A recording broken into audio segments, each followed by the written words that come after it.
Hello दोस्तों, नमस्कार। कैसे हैं आप लोग। चलिए दोस्तों, आज का हमारा जो टॉपिक है, आज हम बात करेंगे स्टेप ऑफ रिसर्च, अर्थात जो एनटीए। दोस्तों ये देखिए, एनटीए यूजीसी नेट का जो पेपर होता है, इसमें एक पेपर फर्स्ट जो है सबके लिए कंपलसरी है, अर्थात सबके लिए अनिवार्य है। इसमें टोटल दोस्तों 50 क्वेश्चन आते हैं, जो कि सारे क्वेश्चन करने ही पड़ते हैं, क्योंकि इसमें क्वेश्चन में नेगेटिव मार्किंग नहीं है, तो आपको करना ही पड़ेगा। और इसे पासिंग मार्क कम से कम दोस्तों 40% होना जरूरी है, अर्थात अगर आपका 20 क्वेश्चन सही है तो आप 40% पार करते हैं। तो आइए हम आज पे फर्स्ट पेपर में हमारा टॉपिक चल रहा है अभी आजकल यूनिट, इसमें जो है यूनिट सेकेंड, जिसमें रिसर्च एप्टीट्यूड के बारे में हम बात कर रहे हैं। तो आज का रिसर्च एप्टीट्यूड हमारा जो है स्टेप ऑफ रिसर्च। स्टेप मतलब एक होता है ना, स्टेप कहते हैं एक स्टेप, दो स्टेप, तीन स्टेप। एक क्रमगत रूप में हम उसको कौन सा खोज करते हैं। तो क्रमगत रूप में जो हमारा इसको दिया गया रिसर्च का खोज करना, तो पहली चीज़ क्या होना चाहिए दोस्तों, मैं एक स्टेप बाय स्टेप ही बताऊंगा। पहला इसका है फार्मूलेशन ऑफ रिसर्च प्रॉब्लम। किसी भी चीज़ का पहले जब तक आप प्रॉब्लम नहीं ढूंढेंगे, किस पे आप रिसर्च करेंगे। पहले किसी भी चीज़ का प्रॉब्लम होना चाहिए, समस्या क्या है। जैसे मान लीजिए समस्या उठा लीजिए कि लोग कहते हैं कि आज भी देश में पर्यावरण को लेकर के ज़्यादा समस्या है, पोल्यूशन ज़्यादा हो रही शहरों में।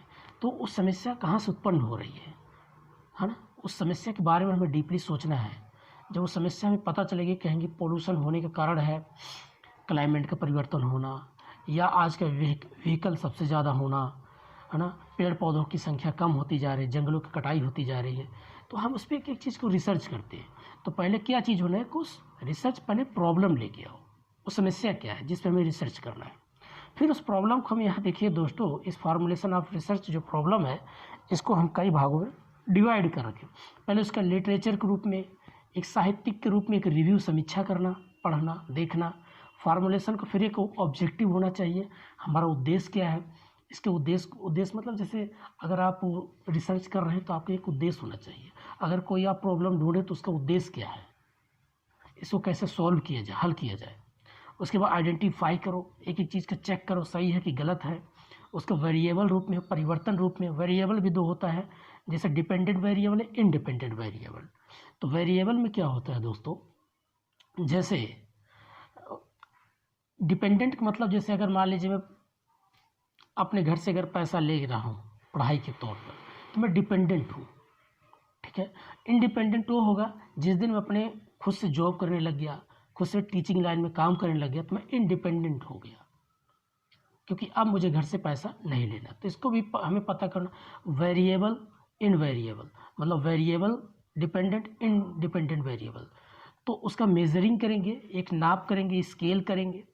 फिर अगला दिया फार्मूलेशन हाइपोथेसिस होना चाहिए, उसका एक अनुमान में होना चाहिए, एस्टिमेटेड होना चाहिए कि अगर हम इस प्रॉब्लम को ढूंढ रहे हैं तो इस प्रॉब्लम में कितना अनुमान है, कितना सही है कि कितना गलत है। कि जो पोल्यूशन हमारे देश में या दिल्ली राजधानी में, कैपिटल में पोल्यूशन बढ़ रहा है, तो इसके अनुमान लगाओ कहाँ से आया। कोई कहेंगे एक्ट 2009 के अकॉर्डिंग जो है, अगर पंजाब में देखा गया पराली का जलाने का कॉन्सेप्ट है, लोग कहेंगे नहीं सॉइल का कॉन्सेप्ट था। दूसरा बोलेंगे आजकल व्हीकल ज़्यादा बढ़ गया। तीसरा कहेंगे नहीं नॉर्थ वेस्ट जो है विंड चलने की वजह से हो रहा है। तो हम हर एक चीज़ का एक एक रिव्यू देते हैं, पढ़ते हैं, लेकिन हाइपोथेसिस कह रहा है अनुमान लगाएंगे कहाँ से ये समस्या आ रहा है।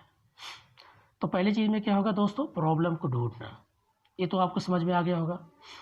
दूसरा है प्रिपेयरिंग, मतलब तैयार रहना रिसर्च डिज़ाइन के लिए। अब जब हम उसका एक डिज़ाइन देंगे कि किस तरीके से इसका एक डिज़ाइन करें, जैसे लोग घर बनाते हैं ना, घर बनाने के लिए पहले नक्शा पास होता है कि इस साइड बालकनी होना चाहिए, इस साइड किचन होना चाहिए, इस साइड वॉशरूम होना चाहिए, इस साइड शयन कक्ष होना चाहिए। जैसे वास्तुशास्त्र के हिसाब से लोग घर बनाते हैं, तो वैसे कहा गया है कि प्रिपेयरिंग मतलब प्रिपेयर होना चाहिए, तैयार होना चाहिए। रिसर्च खोज के लिए एक डिज़ाइन दिया जाए अलग अलग तरीके से, एक रचनाकार हो, डिज़ाइन का एक रचनाकार हो। तो रचनाकार कैसे होना, प्रॉब्लम को स्ट्रक्चर हो, प्रॉब्लम को स्ट्रक्चर मतलब फैलाव हो, दूर तक सोचा जाए कहाँ कहाँ से समस्या आ रही है, उसको अध्ययन किया जाए, पढ़ा जाए, स्टडी किया जाए, एक्सपेरिमेंटल किया जाए, उसको लागू करके चेक किया जाए, प्रयोग किया जाए। एक होता है एक्सपेरिमेंटल, एक होता है जैसे कहते हैं एक्सपेरिमेंटल करना, कि भाई इसको एक्सपेरिमेंट करो, सही है कि गलत है चेक करो। एक होता है नॉन एक्सपेरिमेंटल, विदाउट, जैसे जिसमें गैर शोध होना चाहिए। एक्सपेरिमेंटल ऐसा करो कि जिसमें कोई प्रयोग ना किया जाए, एक अध्ययन के रूप में पढ़ाई करो। एक जैसे कोई चीज़ होता है एक्सपेरिमेंटल में, स्टडी क्या होता है दोस्तों, जैसे हम बी प्रैक्टिकल कोई चीज़ सोचते हैं कि पानी है, पानी में H2O मिला दिया, क्या हुआ, जैसे ऑक्सीजन हाइड्रोजन मिल गया, जल बन गया। अगर उसमें से हमने हाइड्रोजन निकाल लिया तो क्या बचा, ऑक्सीजन बना। तो एक्सपेरिमेंटल किया गया। एक होता नॉन एक्सपेरिमेंटल, जिसको हम स्टडी करके नहीं, बी प्रैक्टिकल सोचते हैं। ये बी प्रैक्टिकल है, विदाउट बी प्रैक्टिकल है। और लास्ट है थर्ड स्टेप है दोस्तों, ये देखिए थर्ड स्टेप क्या है कि डेवलपिंग डाटा कलेक्शन। आपको डाटा कलेक्ट करना है, क्योंकि किसी भी चीज़ का आपको डाटा कहाँ से लेना है, ऑनलाइन ऑफलाइन। ऑनलाइन जैसे आजकल डिजिटल के माध्यम से, कंप्यूटर के माध्यम से, मोबाइल के माध्यम से, विकिपीडिया के माध्यम से हम डाटा कलेक्ट करते हैं। और एक होता ऑफलाइन, जैसे कोई किताब से हमने डाटा ले लिया, या किसी व्यक्ति से हमने पूछताछ करके डाटा इकट्ठा करना, जैसे किसी प्रोफेसर से बात करके, या समाज में किसी ऐसे अनुभवी व्यक्ति से बात करके डाटा इकट्ठा करना। तो ऑफलाइन ऑनलाइन दोनों तरीके से हम डाटा क्या करते हैं, डेवलपिंग करते, इकट्ठा करते, विकसित करते हैं।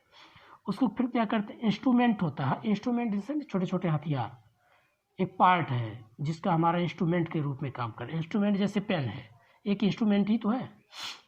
एक रिसर्च इंस्ट्रूमेंट होना चाहिए जिसमें पता हो कि जो हम डाटा ला रहे हैं और उस डाटा को हमारा सबसे ज़्यादा इंस्ट्रूमेंट कहाँ काम करेगा। अगला है टाइप्स ऑफ डाटा। वही है, डाटा कितने भागों में बांटा है, प्राइमरी डाटा और सेकेंडरी। प्राइमरी डाटा वो होता है दोस्तों जो फेस टू फेस डायरेक्ट हम बात करते हैं, और सेकेंडरी डाटा वो होता है जो हम किसी दूसरे व्यक्ति से डाटा इकट्ठा करते हैं। जैसे मान लीजिए अगर हमने किसी व्यक्ति से डायरेक्ट मिल करके बात कर रहे हैं कि भाई बताइए दिल्ली में पोल्यूशन है, तो डायरेक्ट बात हो रही है। एक होता है इनडायरेक्ट। इनडायरेक्ट क्या होता है, कोई किताब में नोट करके लिख दिया, हमने उसे वहाँ से डाटा ले करके आया, या ऑनलाइन के माध्यम विकिपीडिया से डाटा ले, क्योंकि अब वो डाटा सेकेंडरी हो चुका है। एक है मेथड्स ऑफ डाटा कलेक्शन। इसकी क्या क्या मेथड है, जैसे primary data, secondary data, offline, online. इस तरीके से हम डाटा को क्या करके नए नए विधि, नए नए तरीके से अपना के हम कलेक्ट करना है। एक है डिज़ाइनिंग रिसर्च टूल्स। जो भी हमें रचनाकार करना, जो खोज करना, उसका टूल क्या क्या औजार हो सकते हैं। तो आज हमने दोस्तों 10 स्टेप के बारे में बताया है। अभी और जो स्टेप बचे हैं हमको दूसरे वीडियो में इसको एक्सप्लेनेशन करेंगे। तो फिर से देखिए, स्टेप ऑफ रिसर्च में पहला है किसी चीज़ का प्रॉब्लम ढूंढो, फिर उस प्रॉब्लम का अलग अलग लिटरेचर के व्यू में पढ़ो। फार्मूलेशन उसको ऑब्जेक्टिव होना चाहिए, उद्देश्य के रूप में देखा जाए। उसको आइडेंटिफाई करो अलग अलग तरीके से, उसके वेरिएबल करो, डिपेंडेंट है कि इंडिपेंडेंट है, ये प्रॉब्लम किस तरह, डिपेंडेंट वेरिएबल, इंडिपेंडेंट वेरिएबल क्या होता है दोस्तों। जैसे मैंने बोला कि अगर मैं अपने घर से पैसा ले रहा हूँ तो मैं डिपेंडेंट हूँ, अगर मैं खुद से अपना काम करने लग गया तो इंडिपेंडेंट हो गया। कोई बिजनेस, कोई काम, पढ़ाई लिखाई, जॉब, तो इंडिपेंडेंट।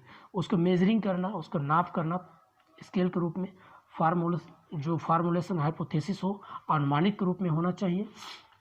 दूसरा है दोस्तों, इसमें बोला गया प्रिपेयरिंग, तैयार किया जाना, रिसर्च की एक डिज़ाइन देना जरूरी है। जब तक किसी चीज़ का आप डिज़ाइन नहीं करेंगे, आप जैसे कहते हैं ना, कोई काम करने से पहले उसकी एक डिज़ाइन हो कि हमें 2 घंटा पॉलिटी पढ़ना, 2 घंटा इकोनॉमिक्स पढ़ना, 2 घंटा हमें रिसर्च टॉपिक पढ़ना है, ऑप्शनल टॉपिक्स पढ़ना है, तो हमें उसको डिवाइड करना, उसको डिज़ाइन देना है।